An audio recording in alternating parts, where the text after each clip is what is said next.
DDG episode 246. My name is Dave, and I'm joined by Michael. I didn't even realize it works 246. It's kind of nice. How's it going, Dave? How's it going? It's been kind of a hectic week. Yeah, it's going pretty good. Discord updates and Windows updates, and I hate them. I'm a very, very much a set it and forget it kind of guy, and that doesn't work all the time. So No. we were we did a couple Tuesdays in a row, and then Nintendo did their direct on a Wednesday or a Thursday, and then we had some technical issues last week. I cut my hair today, or I got my hair cut today that you can see on stream with my shiny baldness, and my barber's like, "What day do you go live?" And I'm like, "Well, yeah, it's like the podcast posts when the podcast posts. We'll definitely do better. Usually Tuesdays, some Wednesdays. But yes, we've tried to commit to part of our, getting. I'm just going to use 250 as a threshold because it's pretty close and it's nice to choose. That it also doesn't commit me for a month. We're going to try to do Tuesday nights. However, I just realized that I'm saying this is I have softball starting and it's some Tuesday nights. Yeah, so. Of course, Dave. Of course. We can't do Monday. Monday's too early. Nothing happens on Monday. I know. Well, this week a lot of stuff happened on Monday, but we'll figure that out. But all right, real quick. So we are Digital Days Gaming. You can find our website, digitaldaysgaming.com. You can watch us on Twitch, twitch.tv/digitaldaysgaming. You can watch us on YouTube, youtube.com/digitaldaysgaming. We have a Blue Sky at Digital Days Gaming. We're working on Blue Sky, figuring that out because Twitter's a mess, regardless of whoever owns it, doesn't own it, whatever's going on. Twitter/X is just a mess right now. So we are attempting some other things, and every once in a while, Facebook had its heyday for a while, and it became a little bit of a certain criteria. And I think Twitter and X are going through the same thing, where it becomes a certain criteria, and hopefully we can find a good niche with Blue Sky or something, and expose ourselves to new people, and as well as exposing ourselves to continuous people. It's the boomers. It's when the boomers move to a platform, that platform dies a slow death. Yeah. So Blue and Sky. That's Michael at digitaldaysgaming.com. Their boomers aren't listening to this. They're yelling on Twitter that we should be calling it X. Like that. That's where they're at now. Yeah. So. But yeah, we'll try that, and see how that goes. And I think it's just kind of, like I said, Facebook had its day, and then everybody's like, "Oh, I'll move to Twitter now." And there's a lot of people that are moving to Blue Sky. So we'll start messing with that a little bit. But again, that's at Digital Days Gaming, compared to our Twitter handle, which is at Digital Days Pod. So check that out. You can follow us on Twitch. That's free. You can subscribe on Twitch. That costs money. Or you can link your Amazon account and your Twitch account and get a free Twitch sub. And you can use that on the streamer of your choice. You can subscribe on YouTube. That's free. You can watch the replays on YouTube, or you can actually listen to a still image on YouTube through their RSS feed system that they have. So that is where everything else is at. And we're going to jump into the news. Yeah, we're going to start with some lighter stuff, some dates that we should be looking forward to. So despite all the craziness, the video game industry moves forward, and we have Summer Game Fest announced for June 6th. So that's a Friday. It will start then. I think they're doing an event. I just don't know how big of an event they're going to be doing. The June 6th is the showcase.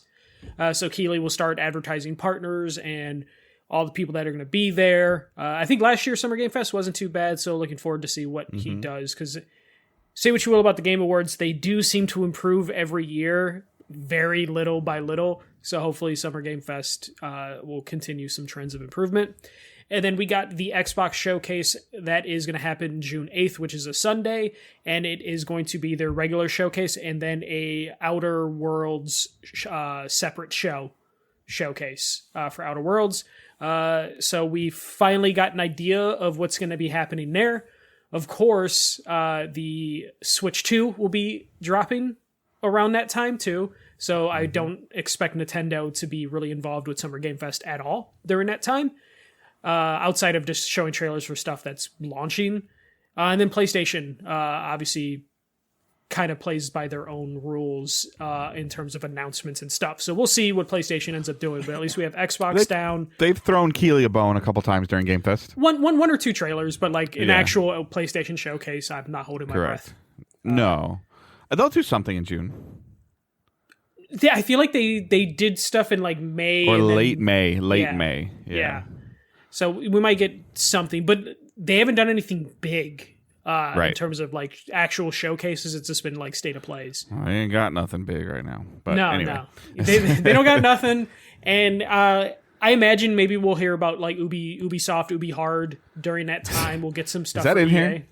No. But they haven't announced it yet. But I feel like they're going to have to do something. Yeah. Because they did their company split and they have to tell people everything's going to be okay. And then EA will probably squeeze something in there, though. I don't know what the fuck EA would show, honestly, because like Battlefield. It's time to see Battlefield. It's time, but like they. Yeah. I don't know if but it's ready. I guess at the same time, it's time to see Battlefield, but I wouldn't bring Battlefield out against GTA this fall.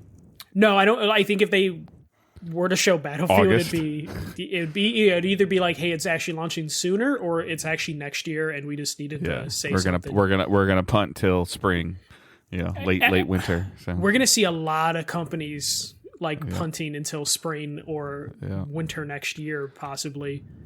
Or we're gonna see a lot of stuff come out in December. I could see that too, which but even then, is a bad month. So yeah, it's a bad month already, and the legs for Grand Theft Auto will go a while. So irony of all of it, by the way, I was my barber listens to the show. He's actually he's a pretty cool guy. He's been cutting my hair for a couple years now. He was telling yeah, whatever. It's like, no. Hey, there's a beard here, buddy. He takes care of the beard. I know your beard is always nice and trim, so it's a good job. But he's an avid GTA player. And I asked him the question that I've been talking about on the show. I'm not an avid GTA player. We know that. I'm like, you're okay with walking away from 10 years of everything you earned? And he's like, yeah. He's like, I do it in 2K all the time. Like he plays NBA 2K and he walks away. I'm like, yeah, but that's like every year. That's annually. I said, you've been working on this stuff for like 10 years. Like how much GTA money do you have? He goes, bro, I don't even know. He's like, and I'm like, you're just gonna walk away from it? He's like, yeah, I'll just earn it again. It's fine. But to be fair, he has a job. you know him that he has a job. There are people that Grand Theft Auto is their like life. I know, but it sounds like, he's like, it sounds like him and his crew of people that he plays some games with are just ready for it to come out, and they're just going to go and they're going to play the campaign, and then they're going to jump in online mode. And I said, like, well, I go, what do they need to do? And I don't want to make this a whole GTA post. I'm sorry, what do they need to do to get you to, like, as I asked the same question, like, oh, like, what if everybody just stays on 5? He's like, oh, why would we do that? Like 6 is gonna have all. I was like, what is it gonna have? We don't know. And he's like, it'll just be better. And I'm like, I get it. Like I hope and I want that so bad for gamers, like in general. But then I'm just kind of he's here in the chat. I'm just kind of wondering, like, what is it like? You're just like, cool, like just abandon the server. Like we know they won't turn the server off. They can't. Like, there's too many players. But, like, are they going to have a long enough carrot on a stick to say, like, hey, like, come look at this? you know, and come play this. Leave the last 10 years of effort and progress behind. And come over here. The only reference I have is switching from Destiny 1 to Destiny 2. And I was okay with it because it was, like, new story, new experience, new stuff. But then it started to be like, I already got that in the last game, and I have to earn it again. There's gonna have to be some of that crossover, right? You're gonna earn the same car, right? Like a Mustang GT is a Mustang GT. Like I'm being very naive. I'm not trying to say I understand GTA at all. I've played like GTA campaigns. I don't understand GTA Online even 1%.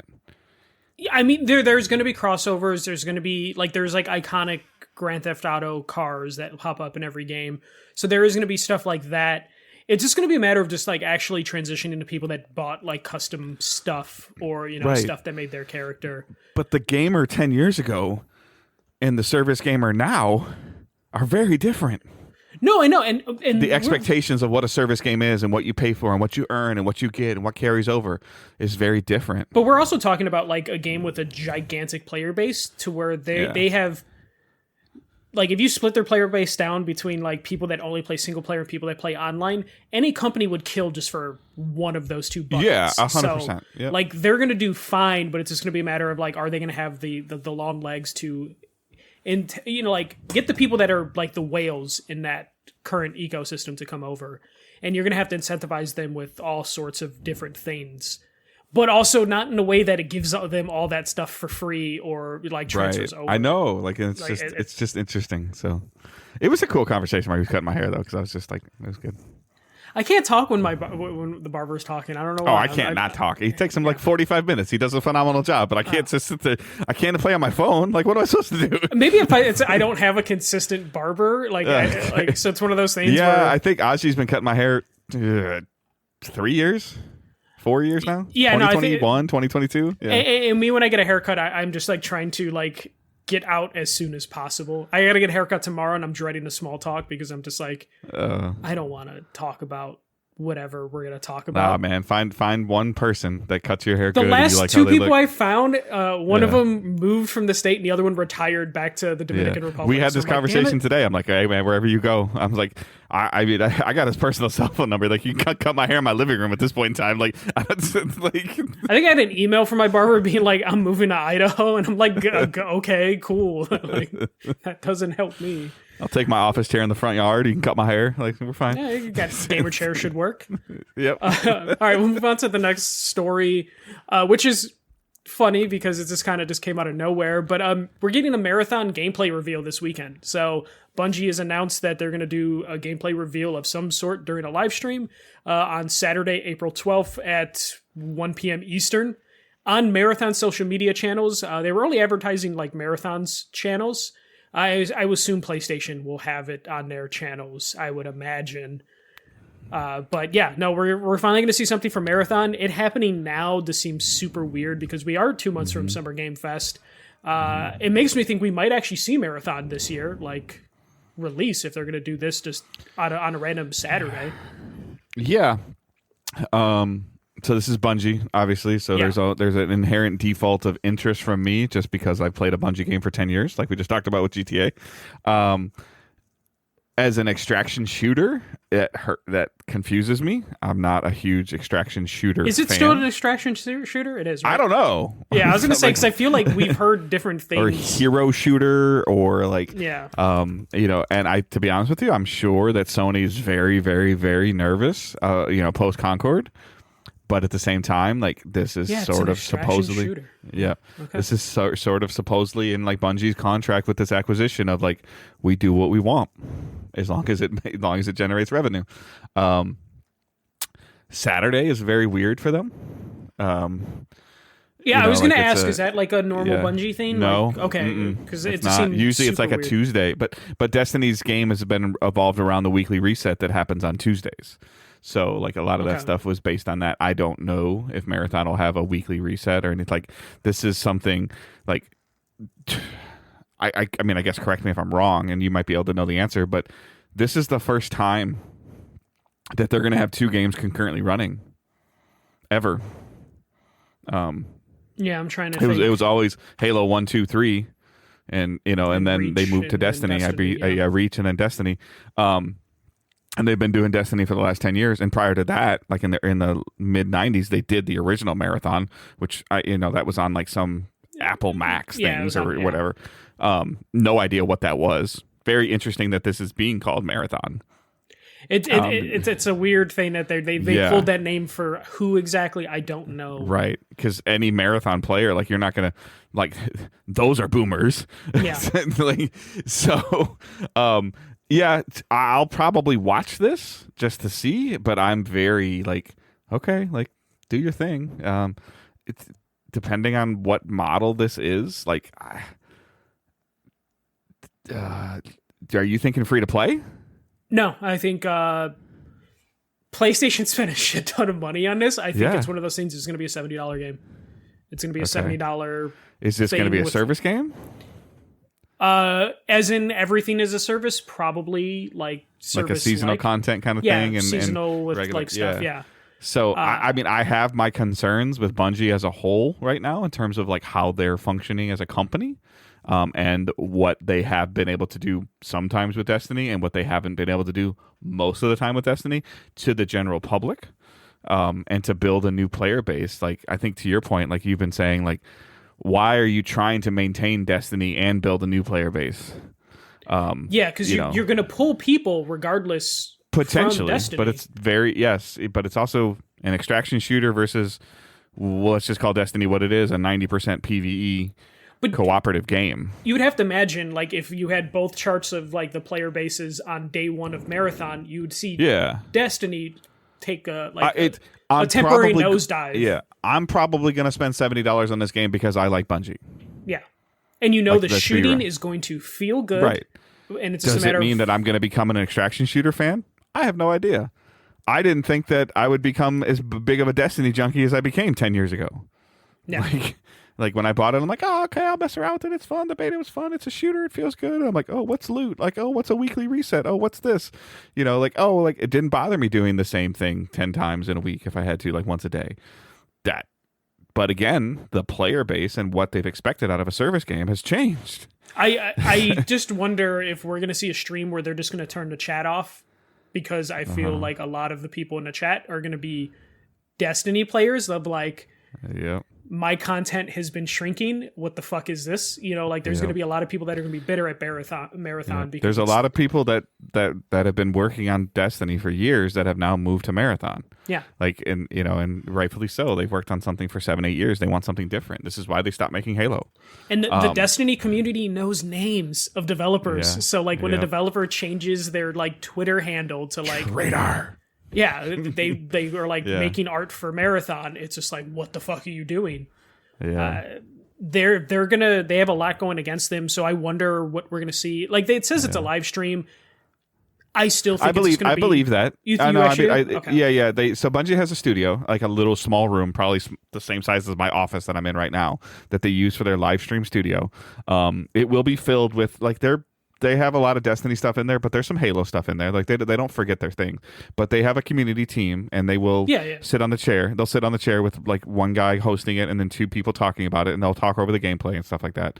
I feel like I think that they have a cadence of and a history of how they've done with Destiny. I expect to see some similarities to that, but this is also like they can't, like similar to what we just talked about with GTA. Like they cannot miss on Saturday.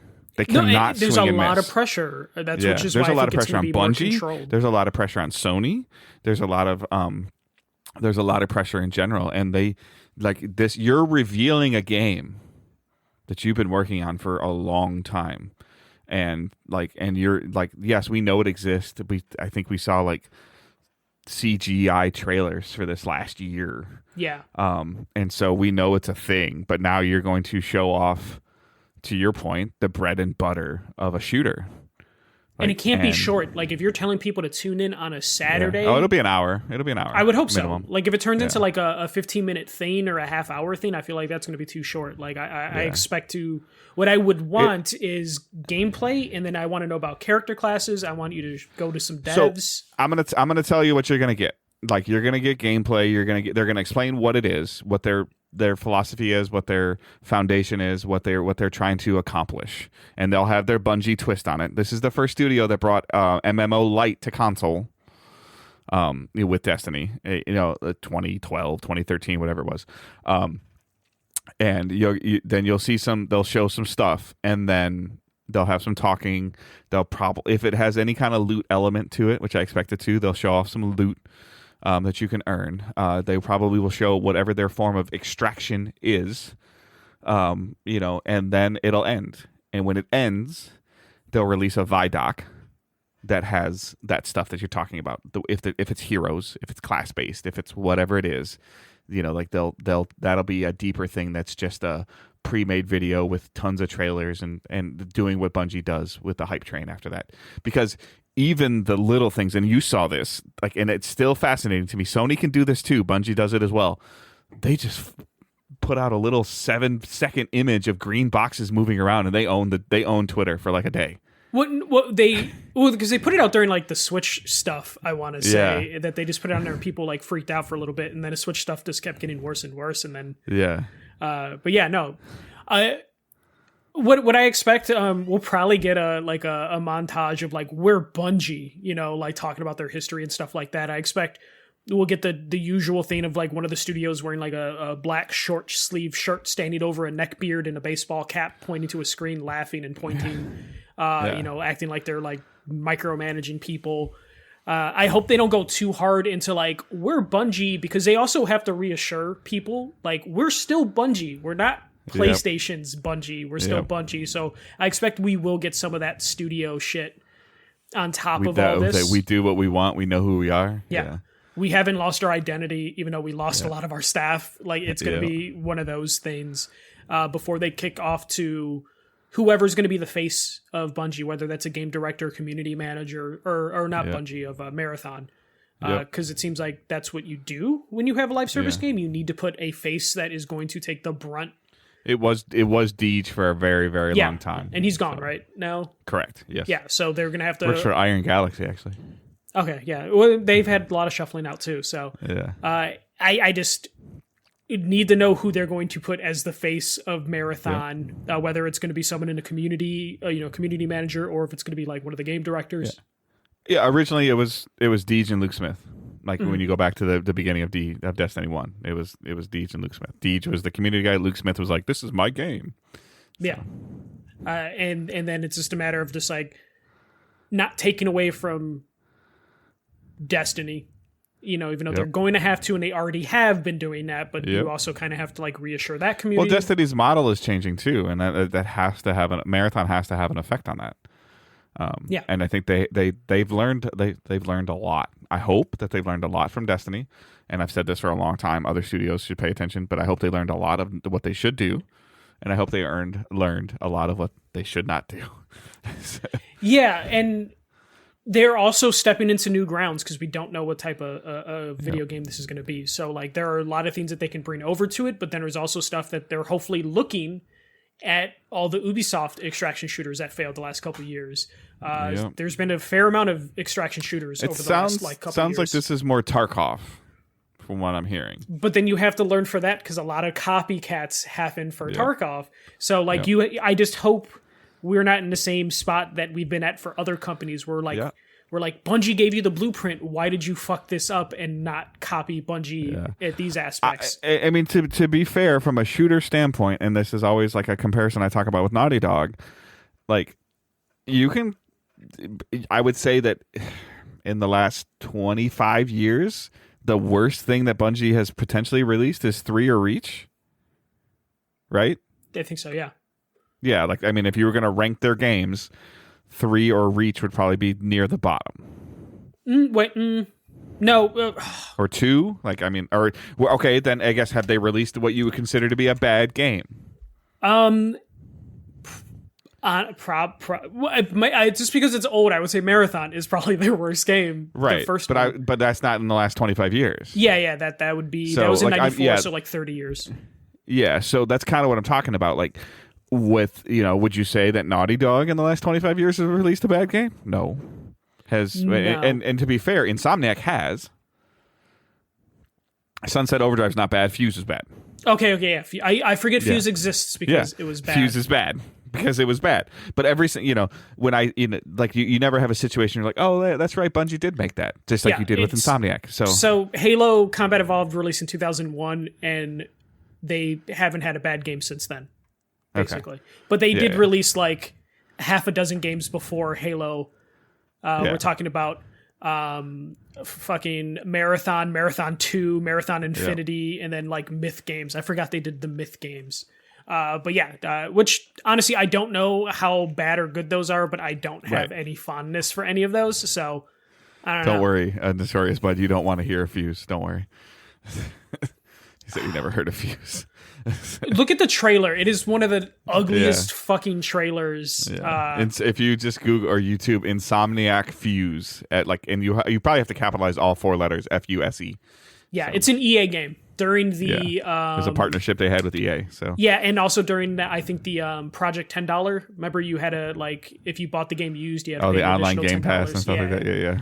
It was during those dark times. Yeah. So. All right, so yes, we are getting a game review. It's a new game. It's like at the same time there's tentativeness with me, but there's also hype with me because this is a new-ish IP. Yeah, we'll see what they can do. I trust them enough, though. I do need to see if Bungie's still Bungie. I just hope they don't do it in a cringy way that most. It's just like anytime like Ubisoft was got hit by like lawsuits and like horrible press, they would do the "We're Ubisoft" fucking trailer at the beginning of their shows, like. No, I think that they'll do it. They'll do it more directly. Like they'll they'll have their and this is fine, like, but I'm just saying they'll have their pronouns when they introduce people, like it'll be on the screen. Oh no, that's no big deal. Yeah, like, but that's their identity. Like that, they are their community, they are their staff. Like that's their identity. They've had ups and downs, they've had they've had layoffs, they've had bad things, but they still value diversity, opinions, like that's okay. I just don't want to see them do the thing of just like we're Bungie strong, or like we're like I don't want them to like oversell that like they haven't gone through bad times. They usually keep it out of their live stuff. Like it's in a lot of their blogs, it's on their website, but they usually keep it out of the public eye. Yeah, which is like we're revealing a game. The focus is on Marathon. I just don't want them to fall into like, again, like Ubisoft I think is the worst one, where Ubisoft would have several like different bad things in the news, and then they would start their next conference with like, we value our employees. Like I don't need to see that because it's corporate shit most of the time. Like I don't want them to spend like 10 minutes telling us that they're not bad. I don't think they will. Okay, yeah. And if they do, then I'm going to be like, that's PlayStation right now, trying to be like, tell people you guys are still Destiny or still Bungie. So we'll see where that goes. Though PlayStation doesn't really do that. PlayStation's probably one of the only companies that I don't think have really put one of those like, and let's be real, like out. You could we've made Halo. They'll say that we've made Halo. We've given you the last 10 years of Destiny content. Here's our new thing. Yeah. So, but now, I think to what you've been talking about before for a long time is that they lost, like they had a ton of players for Destiny 1. They had a good chunk for Destiny 2, and that player base has been declining. So now is it too far between to be like, hey, you remember how much fun we had in, like, if they can somehow grab any of that Halo vibe and move it to Marathon, but at the same time, it's been 15 years since they did Halo. Something like that, yeah. A kid that was like fell in love with Halo when he was 13, 14, 15 is 30. Yeah. I mean, all they have to show us is like a Halo jump. Is you. Yeah. It was like the 2010, so it's 2 years out of high school. Is their last Halo game. All they have to do is show like a vehicle and show like a jump, and you can get the Halo people. Just show them like a Halo jump and like a Warthog, and you have the people. I don't know what you show the Destiny people. Yeah, I'm with you. Yeah, to hook up, but I feel like it's easier to catch the Halo people, especially because Microsoft has fucked up Halo so bad. Yeah. So you have an opportunity to get those like, I want a good Halo people to come over, because this is still like a shooter. So it's it's an extraction shooter, which means it's probably not going to be like full RPG like Destiny is. So like you can capture those lost Halo fans. I just don't know what you do for the Destiny fans, because the Destiny fans are basically the Grand Theft Auto people we were talking about of like they are invested. Or what you do about the new fan, because the Halo fan's not enough. We know that.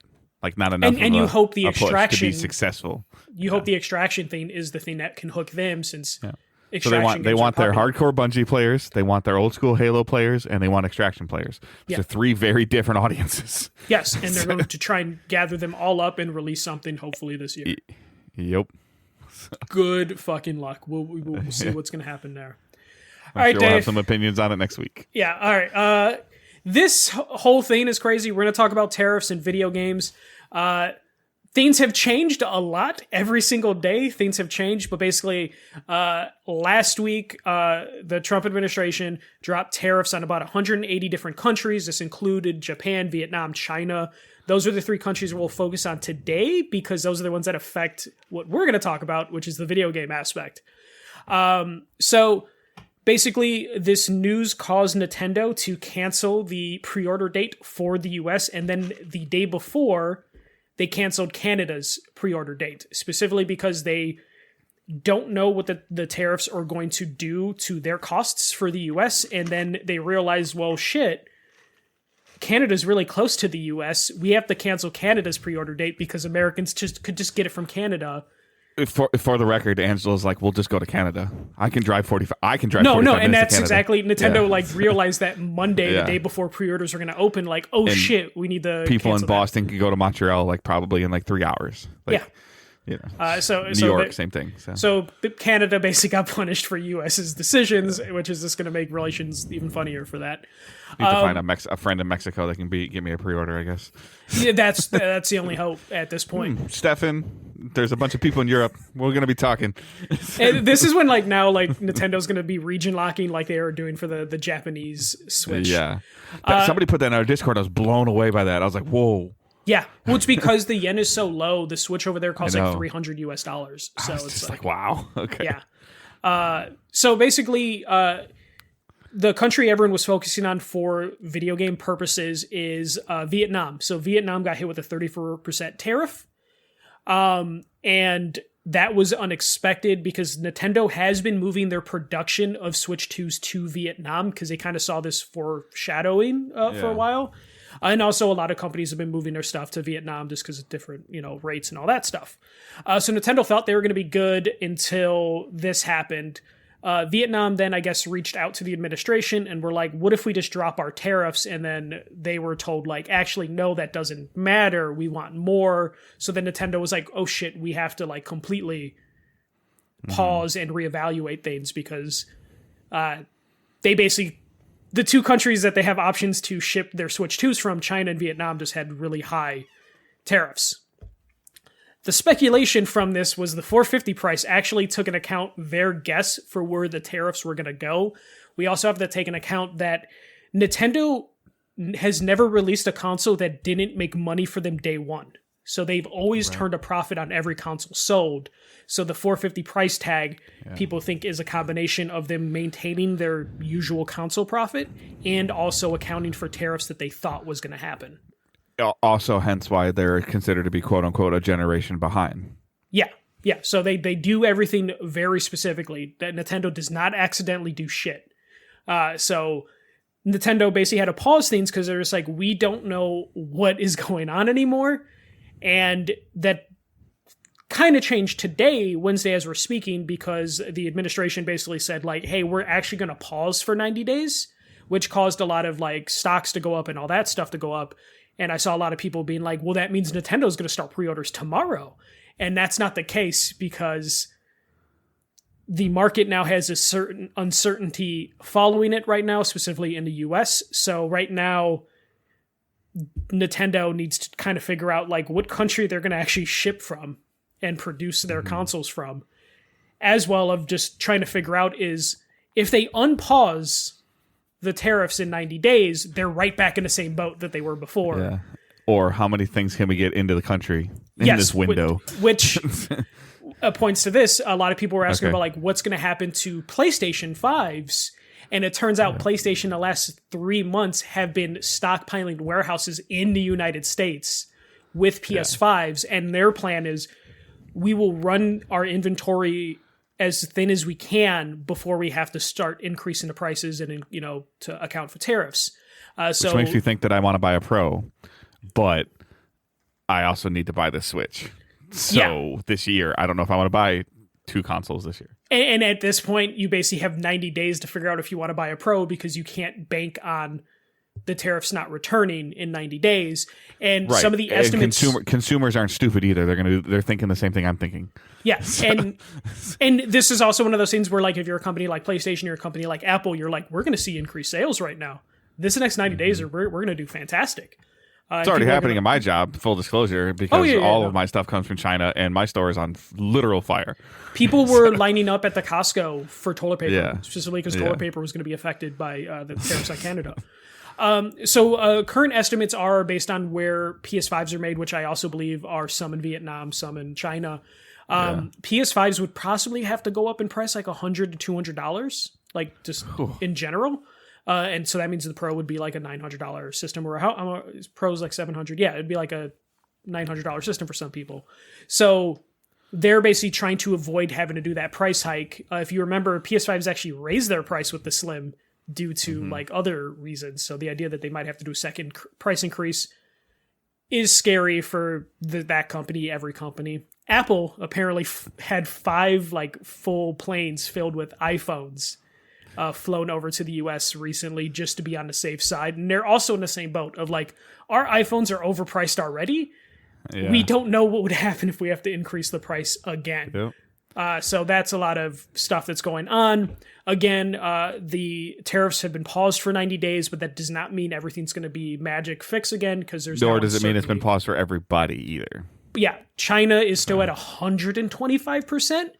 And a lot of, like, now that means Nintendo, I don't know what their split was between Vietnam and China, but now if you're Nintendo, you're like, we need to get production as much over to Vietnam as possible just to sell to the US, which is their biggest market.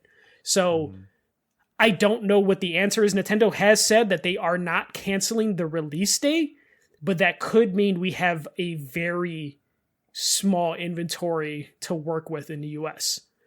So it is basically just kind of chaos. And if you're a console manufacturer, you're kind of sweating except Xbox because your shit wasn't going to sell anyways. So like Xbox is fine and they're like pitching their cloud gaming. Who knows? This could lead to Xbox taking advantage of the fact that people might need to play from their phones if they want to play like the latest, greatest games. So a lot of craziness, a lot of uncertainty with the market. It's scary. It's crazy. We won't get into all the like political aspects of what's going on. But Dave, just what do you think about Nintendo like right now trying to launch a console during this? Like, it's very weird. I mean, I am, I'm not going to get into the weeds with this, but I'm very personally affected by this. Like with my job, which is an American-owned company, and but all of it comes from China. There's neither here nor there about that. I don't like this contest of whose dick is bigger. That's the problem that I'm having right now. Yeah. So I could go down a whole thing, and I'm not going to. So but the Switch is going to go up $100. I think that's where it's going to end up, or we're going to have like, and I already think like Nintendo was like, we'll talk about like the aftermath of the Switch announcement. In terms of like all the bad press they're getting, where I thought like maybe we could get them to buckle on the price, but now we're not. They can't buckle on the price. They're going to have to increase. But you think $100 like is like the highest they could probably go? Yeah, I mean, because now you're talking about $550 and $600 with Mario Kart. Yeah, like that's a lot. And you're in this delicate, weird space. Like this is like, I feel like we're having this conversation from like 5 years ago or 8 years ago of like, why do digital games and physical games cost the same amount? And I think that if this stuff goes into effect, you're going to start seeing digital games cost significantly less. Like you're going to see a bigger space in it. Like you're going to have to. Like, there's no way around it. Like, why? If I'm going to make a game and import it into the country. Because to think that Switch games are going to be made in the U.S. is just erroneous. Why would Nintendo do that? And so now, like, you were already upset that Mario Kart potentially is $80 or $90. I know you're going to get into more of that in a minute, but so now is it going to be physical $110 and digital $80? Like, and like it's like. But the thing is, that I don't even think they will lower the price on digital because there might not be an option for physical. So they're going to be like, you have no fucking choice. That's a great point. I mean, this is a bigger brush, but I mean, any movie content, like streaming services are going to thrive. Like, well, it's funny. Like, we're probably going to see an increase in like retro games. Like, if the tariffs come back, we're going to see people be like, well, I'm just going to buy old shit. And then we're going to see that price increase. And then honestly, fucking Fortnite will probably have another fucking revival because like people are going to be like, I can afford Fortnite, especially Grand Theft Auto drops as $100 game, which we thought was kind of crazy, but possible. But during a recession, like shit, like no one, you're going to second guess that Grand Theft Auto purchase at $100 even more. If your toilet paper goes up, fucking 25% or whatever. But yeah, we'll see where this goes. Like it seems like things change on a whim now, which just adds to more uncertainty. Nintendo, like let's just get into the other stuff. So Nintendo has been on the craziest fucking PR storm the last week because as more and more details have come out, I feel like even me, like we were both kind of positive on the Switch. We did have our doubts on like some of the stuff they announced, but we were taking a look at it as more of like a business sense and a little bit more like we were okay with what they were doing because we wanted to give Nintendo the benefit of the doubt. But now that we have other information, it seems like it's getting a little crazier. So I'm just going to go through these. So Nintendo game prices are kind of all over the place. Nintendo first-party games are anywhere from $60 to $80, regardless if it's digital or physical. Breath of the Wild on Switch 2 is going to cost $70. Tears of the Kingdom is going to be an $80 game. If you want to upgrade your fine Switch... with that. It's still kind of like for Breath of the Wild to still be $70 is like, come on. And the upgrades for Switch 1 users is going to be $10, which isn't that bad. So when you hear like, hey, if you want to upgrade Breath of the Wild 1 for $10 for the Switch 2, like that doesn't sound like a bad deal. But then if you just want to buy Breath of the Wild for the Switch 2, the fact that it's going to be $70 is kind of crazy. We're talking about a game that is now 8 years old. And it's still $57 for the original Switch version on sale. Like this game has not had it marked down. Like even it drops to 40 at the most, and it's usually for a week at a time. 45 for used at GameStop. Yeah. You can get some. But I'm just saying, like Zelda games, like Nintendo first party games don't go on sale. Yeah, like, it's but very very the very fact that rare. they continue to raise in prices is just like scary. I'm with you, but at this point in time, like I'd have to look up the numbers, but like who doesn't own Breath of the Wild? Which is a valid case for just like spending $10. And by the way, no, because like I don't know if it's in your bullet points or not, but if you buy the GameCube expansion thing, the Nintendo Online, you get both of them for free, air quotes, as long as you're subscribed. Yeah. So another thing that Nintendo probably should have talked to their customer support folks because they were getting bombarded by messages asking because some of the official box art stuff for Breath of the Wild, Tears of the Kingdom, Kirby made it sound like you're actually just buying a Switch 1 game inside a Switch 2 case, and then you get a download code for the expansion. And a lot of customer service reps either said, yes, that's the case, or no, that's not the case, depending on who you talk to. So there's a lot of like misinformation out there that's coming from Nintendo's customer support. Yeah. But those people aren't told about this stuff, especially before the thing even exists. The cartridges are too fucking small. Just go all digital, period. Just please. Yeah, and that's another thing. So apparently, before on the Switch 1, the game cards came in like 1 gig, 8 gig, 16, 32, 64. Apparently now, it's only 16 gig and 64 gig. So they're putting people in a spot of like publishers in a spot of just like, your game's 17 gigs. So do you want to pay for a 64 gig card, or do you want to pay for the... Or do you want to release digital only? Yeah, or do you want digital only, or do you want to use our game key card, which has no data on it, and it's just an authenticator for the download version? So we're seeing publishers opt in for that. So a lot of Switch games are going to be using the game key cards, which means it's just a key to play the digital version of the game. Buy it digitally. Here's where...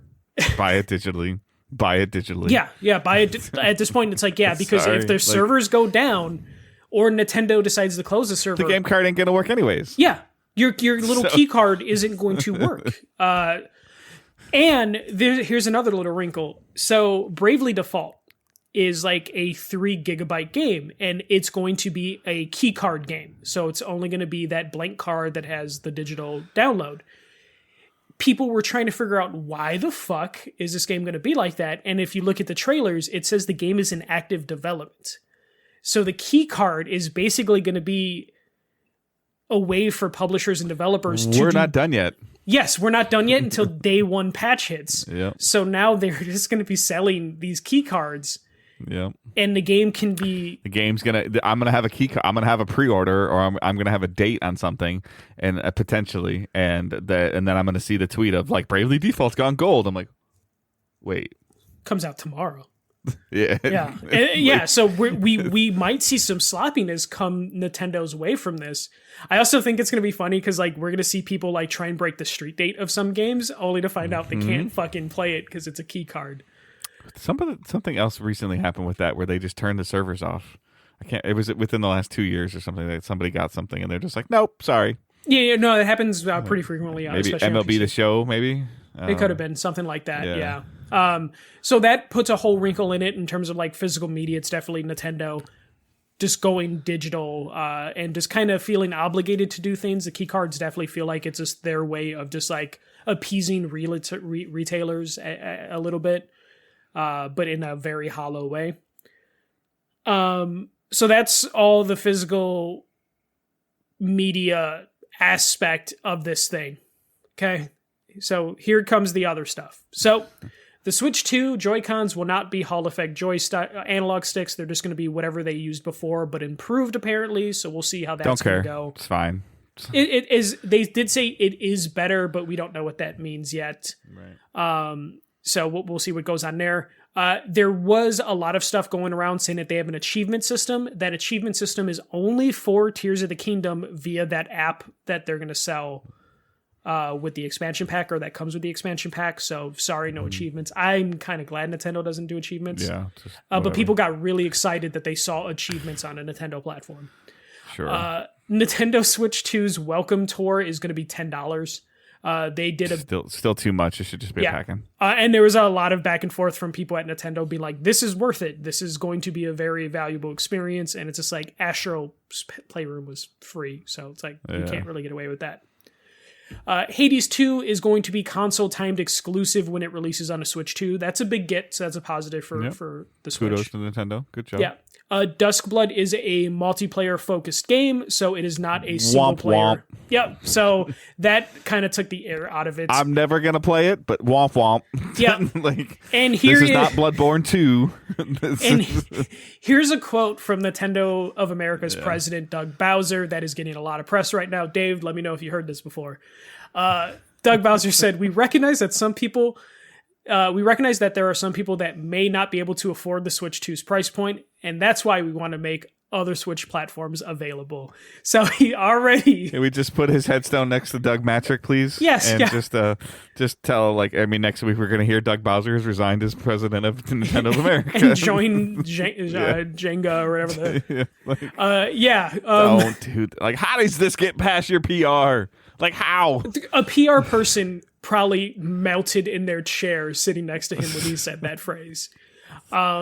And for those that don't know, Don Matrick for the Xbox I said Doug One, Matrick. I'm sorry. I think it might be Matrick. I'm not too sure. It's been so long. He famously, when people were like, why is the Xbox One going to be always online? And he was like, well, if you want an offline system, we make that. It's called the Xbox 360. And that basically made people say, fuck that.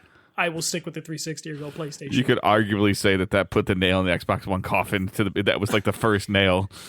I worked at Target during that time, and even till the Xbox One's launch, when they reverted away from that online thing, people were saying, don't buy that. That's the online only system. That lived for that platform forever.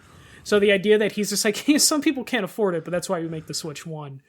Horrible, horrible look. And also the Switch 1 hasn't had a price drop, which is also fucking crazy. Yep. And probably won't because of the current economic situation we're in. Yeah. Because of how many are in the country already. Yep. This is one of those things where Nintendo, I thought, put a good presentation.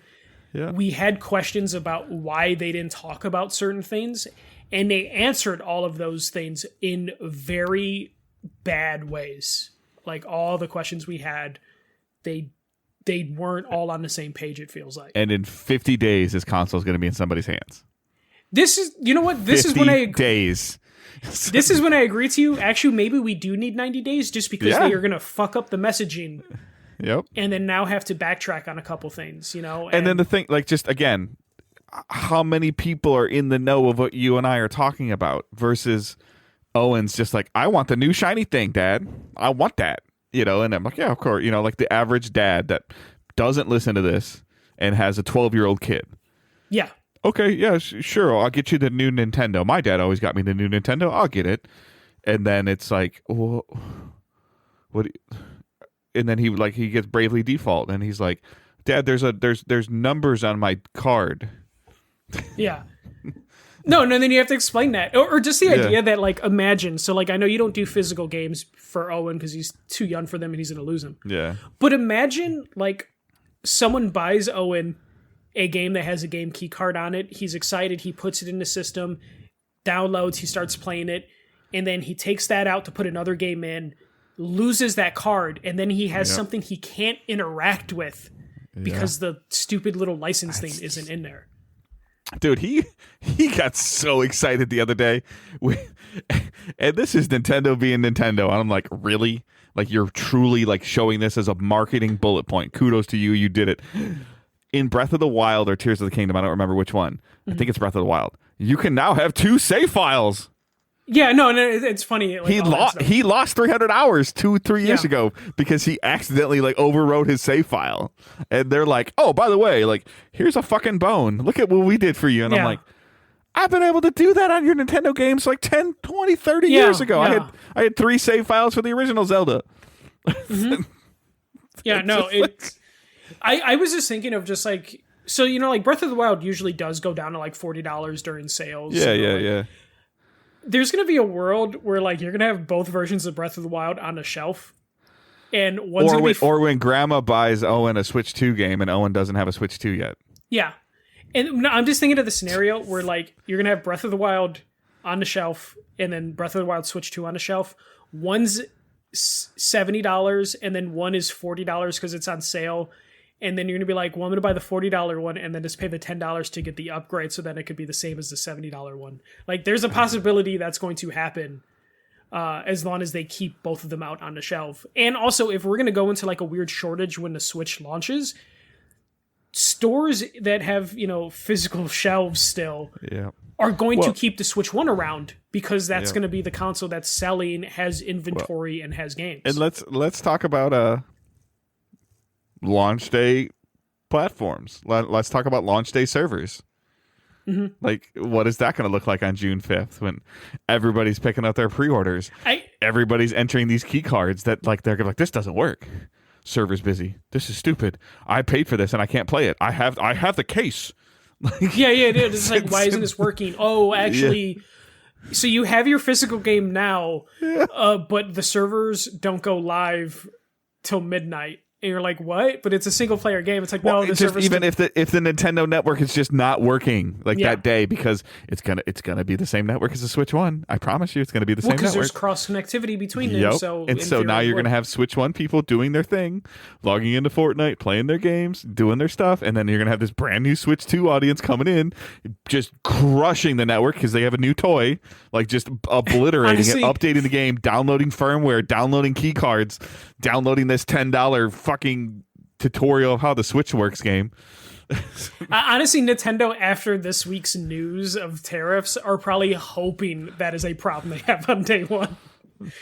Because there's a chance I'm serious and serious. I was serious when I said the 50 days and also joking out of the 50 days.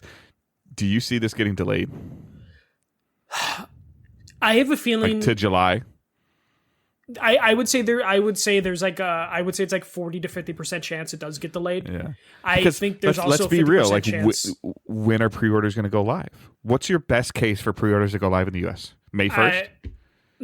No, I think like by 4/20. I have a feeling it'd be like 11 days. I could see them having some. It was supposed to be plan. today. It was supposed to be today. Yeah. I could see them like trying to. I think basically what they're going to be doing over the next couple days are going to be like, okay, realistically, how many consoles can we get pumped out of Vietnam? Also, how many of those consoles coming out of Vietnam were going to the UK or Canada? Okay, they're not going to the UK or Canada anymore. They're going to the US because they can get their consoles from our China manufacturers. Like, they're going to have to like redistribute where the stuff's coming from based on like what countries are tariffing which countries. And then they're going to have to look at those numbers to be like, okay, do we have there's gonna be a map in Nintendo's office with like yarn on it, different color yarn. This like country China, will get this one. China to California, China to God, somebody find that picture, please. And like red is gonna be like bad, and then green's gonna be good. And you're just going to see like just one from Vietnam to the U.S. because they're going to try and feed their biggest market. And they also still produce stuff in Japan too. So they're going to you're going to see a line, like a map spread out with Japan in the center. Okay, you're going to see one line go right and 99 lines go left. Yeah, that's basically what you're going to see. Yeah. But right now they're trying to figure that out to where like, can we have a comfortable stock within 90 days to get us through the holiday? And maybe we'll get some luck via the Wii because there's going to be like a fever for like, you got to get the system because there might not be any in a couple months. Yep. And then they can profit off that. And then just, at this point, this will help kill physical sales for them. And they don't care because they want you to go digital anyways. Yep. So it's going to work out for them. So I really think they will figure it out within like 11 days on what they can do. And if they get it to where people are fucking camping out in line for a Switch 2, that's what they want. And they're willing to sacrifice us I love my for child. that. I love my child. I'm not doing that. Yeah, no. I love myself and I'm not doing that. Like I will try to get a pre-order off Amazon. Yeah. I'll probably try Amazon and Best Buy. Yeah, but I'm not going to go camp out for something. Amazon, Best Buy, and Nintendo directly. Like those will be the three. Yeah, I'm not going to try a lotto system at like, a Best Buy or GameStop physically in store. I'm just going to try my best. If it doesn't work, whatever. Like maybe I'll buy a PS5 Pro to make myself feel better. But that's where we are with the Switch. They do need more time. They're not going to get it. I think it's going to work out for them in terms of they're going to just cause like a chaos like the Wii days. Though the Wii days was just because people legitimately were buying them more than they can make them. This one is going to be like, we have them available and made, but they're sitting in another country and we just can't bring them over without raising the price. Because I don't think they could take the PR hit of raising the price. I think they're just going to just try and produce whatever they can. And this is when we get like Red Ring of Death or something because they're just like trying to produce as fast as possible and quality. Is that a feature of my Switch dock? Is supposed to hover? There's going to be something like that. Yeah. Oh, also, I didn't realize it until someone pointed it out. There is going to be a button on the Switch 2 that only works if you're subscribed to Nintendo Online, which is the chat button, which is just wild to think about. That's Nintendo, man. Like. That is crazy. And the fact that you'll be able to use that button for the first year and then you're going to forget about it. And then when that expires, you're going to be like, wait, why can't I? Yeah. Like, I wonder if it's just going to pull up the store page as soon as you hit the button. Of it's like, oh my God. You got money? And it's like, yes. I'm telling everybody right now. I'm telling y'all right now. Invest in wireless headphones with multiple Bluetooth channels and Discord it up on your phone. Yeah, no, that's what you're going to have to do. You got 12 months. Get your ass on Discord. Unless you want to play GameCube games on your system and want the expansion for the Zelda games. Yeah. And then you got game chat at like 5 frames per second. I agree with you. Like that's great. That's about just figure out Discord, please. Just use Discord. Just move into 2025 and use Discord, and then don't worry about it. Pay for it if there's a game you want to play. Dave, if you want to use Discord, there's a product for you. It's called your phone. Like that's what Doug Bowser's next message is going to be. Yeah. But just get a good set of Turtle Beach headphones. Michael's got Turtle Beach on his ears right now. I use Turtle Beach a lot. Just look, it's like $5 more for dual channel. It'll change your life. I promise you. It's the most easiest thing to do when it's cooked up correctly.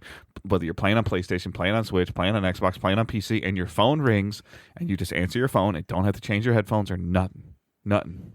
Yeah, except man, Turtle Beach. I don't want to have to download a Turtle Beach app. There's everybody has their thing, but find a set of headphones with dual channel, and your life will be changed. Like I'm just telling you, it's just better.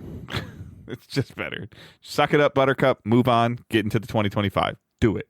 Yeah, Nintendo ain't gonna do it though. Skype is dead. Teams is for work. Teams is for your job, not for your own personal stuff. Just please, and just FaceTiming with your iPad in front of you. No, don't do that. Don't do that. Yeah. So, all right.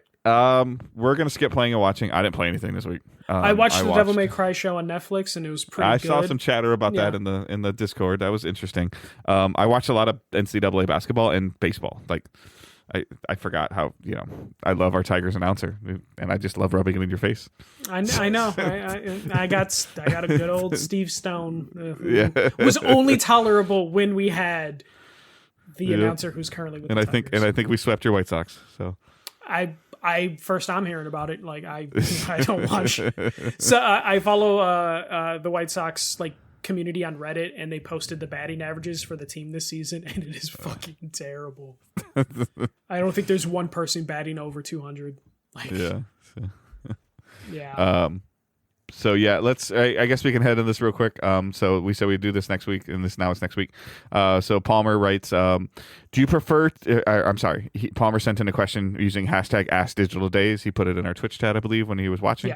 Yeah. Do you prefer to see advancements in hardware that enhance better gameplay in games, PS5 Pro, Switch 2 as examples, or advancements in software that enhance gameplays in games? I don't know what he means by FSR4 upscaling as an example. It's the upscaling that can like basically the Switch 2 is only powerful to do 4K because it's doing upscaling and it's doing DLSSR and stuff like that. I prefer to see the enhancement in gameplay. Like I like to see creativity around how you're doing something. We talked, software wise, yeah. Hardware is what it is for me. Like, and I just, the mouse feature, like I'll use the mouse feature on the new Switch 2 Joy-Cons where you put the controller down face up or whatever and you move it around. That looks cool and interesting. But I didn't like messing with the touchpad or the Vita's back screen touch like in an Uncharted. Yeah, I turned games. that off Like when I could. I hated those things. The gyroscoping on like the DS I thought was cool at first, but then eventually you just kind of give up on it and just turn Nothing's it off more because you get annoyed by awkward it. than having to blow into your microphone on the bus. Yeah. So I prefer to see new and unique ways to play the game in the game. So in the software. Yeah, and I don't mind like some of the upscaling stuff that kind of helps a little bit. I'm simple. Like I don't really care that the game can run, like it can be upscaled to 4K and it's doing some AI stuff to get it there to get higher resolution textures. Though some of that stuff can be a little janky if it's not like QA'd properly enough. And we've seen some of that stuff just look a little jank when it's just, being done at a software level. But in terms of like hardware wise, I don't care about like 120 frames at fucking 8K resolution. Dude, 80 frames hurts my eyes when I try to play on my PC. Yeah, Even a game like Destiny, I'm like, I can't do this. It's like moving too fast. My PC can do 120 frames at like 2K or whatever. Yeah. I set most of my games at 1080p 60 because that's all I fucking need and care about. Yeah. So I would rather see advancements in software that can enhance gameplay as opposed to advancements in hardware, which just tends to just throw more horsepower. And I think publishers and developers get power drunk on the hardware, which is why then we see shitty games, like games running shittily at 4K. And it's like, cool. Look at all these blades of grass. Like, why does it take 7 buttons for me to mount my horse? Damn it. Yeah. No, or also like, oh, cool. Yeah, the detail in that grass is great. Why is it 30 frames per second right now? Yeah. Like I would rather you like cut down on the grass so I can get 60 frames per second. Or like when they do the one I hear all the time is cutscenes. Cutscenes a lot of times go down to 30 frames and people are like, "Oh, my eyes." I mean, that's another thing where I'm just like, that works for me because movies are at 24 frames per second. So it's just like it changes in different ways, and then sometimes when the game's running at too high resolution, too high a frame rate, it doesn't look right to me. So I'm just like, my eyes, maybe they're broken and they're just set at 1080p. Yeah, using Destiny as an example again, when I up my frame rate or don't lock my frame rate, I get this I'm trying to describe it, this like airplane bubble feel. Like inertia or something. Well, just like it's just like it almost like it feels like the screen is like, since there's so like when I went to like a wider FOV, which I had never really experienced until PS5, like it kind of gives you this. I can see why some people like curved screens, I guess, and larger screens. Yeah. But it kind of gives you this like. The best example is like when you're driving in snow and you feel like that cone feel. You know what I'm talking about? Like kind of like like it's just like like it's not necessarily my eyes, but it's like how the environment is moving in the game at that high resolution or high frames. I'm like, that hurts. And that's why, like, for the most part, like I'm just kind of happy with things just being kind of simple with some of that stuff. Like I will probably never put the Switch when it's docked in 4K mode. I will probably just keep it at 1080. I think maybe 2K is on there. I will probably put it at that. Like, but I'm not. Do we? My first question automatically comes to: do I have the proper cord? Do I have the proper HDMI cord to support that? Is it plugged into the correct port on my television? Does my television even support? I luckily went through all my HDMI cables and just threw anything out that was like not. I know, like the highest. But one. I felt like I went through that transition. Sometimes you buy a thing, and it doesn't come with the cord that it should come with. So, like, hopefully Nintendo's shipping with the proper HDMI cable to run the resolution that they're talking about running. Yeah. But it's Nintendo, so I can see them giving us like a basic HDMI cable. Yep. So man, I don't know. Or Nintendo might be like, hey, to keep the price down, fuck it, we're not putting a charger in like we did for the 3DS. We're no HDMI cable. Find no yourself. HDMI. Yeah, no HDMI cable, no USB-C. You can only dock it, but also there's no cable for the dock. Hey, sorry. Like, man, I don't know. Here's our recommended third-party power supplies. I don't know if I mentioned. Yeah, I didn't. Did you see though? So like the Nintendo camera. Did you see the PDP camera that's coming out? That's the Piranha plant with the camera inside the mouth. So I thought that was a cover, but yes, I did see that. But so like I think they're saying $70 or $80 for the Nintendo official camera. 50. 50. Okay, I'm sorry. And then the Piranha one is how much? Like 40? Yeah, 40, and it's a lower resolution camera than a Nintendo one. But it's a Piranha plant. I know. I'm like, look cool. I might use that for a webcam from, like I'm going to go to a potato webcam, but at least I can look at a Piranha plant when I'm recording. That would be great. Yeah. I did see it. I thought originally that was like an accessory that went over the camera. Apparently it's a whole camera, but it's a lower resolution camera. But I'm like, who gives a shit? It's a Piranha plant camera. The camera already looks like hot garbage anyway, so like a slightly lower resolution is not going to be that big of a deal. It might turn for the record, I'm not really going to be putting my face on the screen with my friends anyways. No, I like literally it might turn into a cat camera, like that I'll just put in like a room I know the cats are in, so then I can like interact with them. I don't know. I'm weird. That's the thing I'm excited for the Switch 2. Day one, I'm not going to buy a Switch 2 because I won't be able to find one. But I'm going to buy a Piranha plant camera.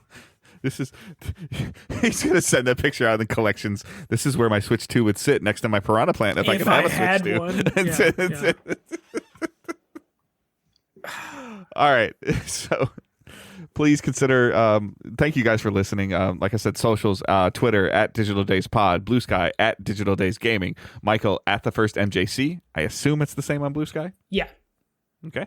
I am the same. I might actually be hunting on Blue Sky. I have to look. But at Good Dave Hunt, the rest of it should get you there. So please check those out. If you're on Blue Sky, add us, all three of us, the show and each of us individually.